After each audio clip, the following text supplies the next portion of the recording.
ETF index mutual funds నేర్చుకుని stock మార్కెట్లో రాణించాలనుకుంటున్నారా? వెంటనే ఈ నెంబర్కి కాల్ చేయండి. తెలుగు సినిమాలో, తెలుగు ఫిల్మ్ ఇండస్ట్రీలో తనకంటూ ఒక గుర్తింపు తెచ్చుకొని తనకంటూ ఒక మార్క్ వేసుకున్నటువంటి పర్సన్ శ్రీ కోట శ్రీనివాసరావు గారు. తాను అనూహ్యంగా మరణించడం జరిగింది. సో సుమన్ టీవీ తరపు నుంచి తన ఆత్మకు శాంతి చేకూరాలని కోరుకుంటూ తన బయోగ్రఫీ మీకోసం.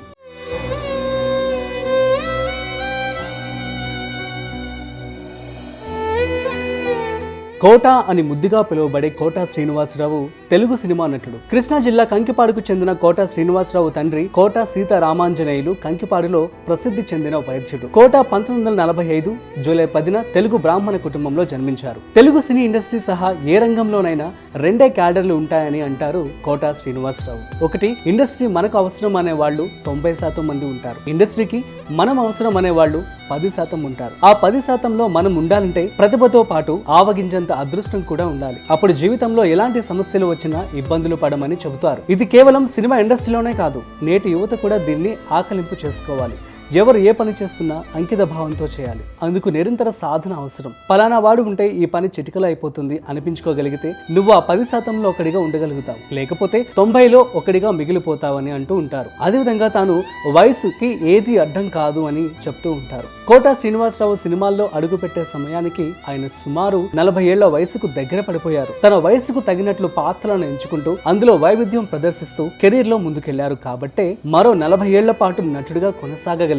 అంతేకాదు తన పరిధుల్లో స్పష్టత ఉన్న వ్యక్తిగా నిలిచారు. తొలినాళ్లలో సైడ్ రోల్స్ వేస్తూ విలన్ గా, ఆ తర్వాత హీరోగా ఎదిగిన ఎంతో మంది నటులు ఉన్నారు. 20 ఏళ్ల వయసులో కెరీర్ మొదలు పెట్టిన వాళ్ళు ప్రయోగాలు చేయొచ్చు. అదే 40 నుంచి 50 ఏళ్లు దాటిన వ్యక్తి హీరోలుగా చేస్తామంటే అన్నిసార్లు అదృష్టం కలిసి రాకపోవచ్చు. ప్రయోగాత్మక పాత్రలు చేయడం వేరు, కథానాయకుడిగా సినిమా భారమంతా మోయడం వేరు. ఇప్పటికీ నా ఇంటి ముందు నుంచి ఎవరైనా వెళ్తే నటుడు కోట శ్రీనివాసరావు ఇల్లు అనుకుంటారు. అదే నేను తదుపరి కాలంలో హీరోగానో, దర్శకుడిగానో, నిర్మాతగానో అయి ఉంటే వీడికెందుకురా ఈ పనులు అని పరాచకాలు ఆడి ఉండేవారు. నాకు అది ఇష్టం లేదు, హీరోగా చేయాలన్న ఆలోచన లేదు కాబట్టే ఇంకా జీరో కాకుండా ఉన్నాను అని చెబుతూ ఉంటారు కోట శ్రీనివాసరావు గారు. ఇంతకన్నా ఆత్మ పరిశీలన వేరెవరికి ఉంటుంది? ఇదే విషయం సామాన్యులకు వర్తిస్తుంది. వయసును అడ్డంకిగా చూపకుండా జీవితంలో ముందుకు సాగాలి. తన స్థాయికి, చదువుకు సరిపోయే అవకాశాలు వచ్చే వరకు వేచి చూడకుండా వచ్చిన ప్రతి అవకాశాన్ని సద్వినియోగం చేసుకుంటే కెరీర్ లో ప్రతి ఒక్కరూ ముందుకు వెళ్ళవచ్చు అని అంటూ ఉంటారు. సరైన సమయంలో కుటుంబంతో గడపలేకపోయాను.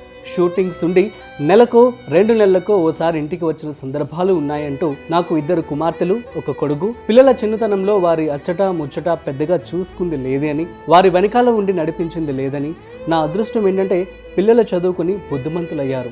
ఇది పోటీ చెప్పే మాట. నేటి తల్లిదండ్రులకు తమ పిల్లలు ఏం చేస్తున్నారో పట్టించుకునే తీరిక, ఓపిక ఉండటం లేదు. మనం ఎంతగానో అభిమానించే స్టార్ హీరోలు కూడా తమ కుటుంబానికి సమయం కేటాయిస్తుంటే వాటిని సోషల్ మీడియాలో షేర్ చేస్తున్నామే తప్ప మనం కుటుంబంతో ఉంటున్నామా అని చూసుకోవడం లేదు అని తాను చెప్పడం జరిగేది.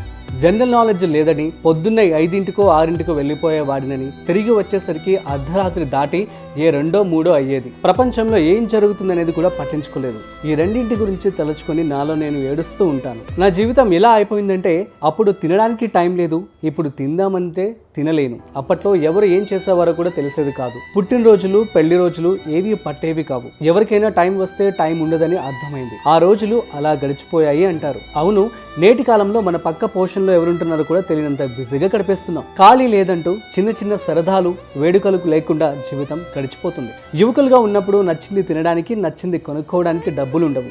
ఉద్యోగం వచ్చిన తర్వాత తినడానికి సమయం ఉండదు. విశ్రాంతి తీసుకునే సమయంలో తిందామంటే ఆరోగ్యం సహకరించదని, అందుకే అన్నిటినీ సమన్వయం చేసుకుంటూ వెళ్తేనే పరిపూర్ణ జీవితం అవుతుందని చెప్పి కూడా తాను చెప్పేవారు. ఇక కోట జీవితంలోనూ అదే జరిగింది. కెరీర్ తొలినాళ్లలో ఇష్టం లేకపోయినా వచ్చిన అవకాశం వదులుకోకూడదని ధైర్యం చేసిన మండలాధీశుడులో నాటి ఎన్టీఆర్ ను అనుకరించే పాత్ర పోషించారు. అదే దాదాపు 7 ఏడాది పాటు ఆయన ఇబ్బంది పడేలా చేసింది. అవమానాలు, దాడులు, అవకాశాలు లేక కష్టాలు పడ్డారు.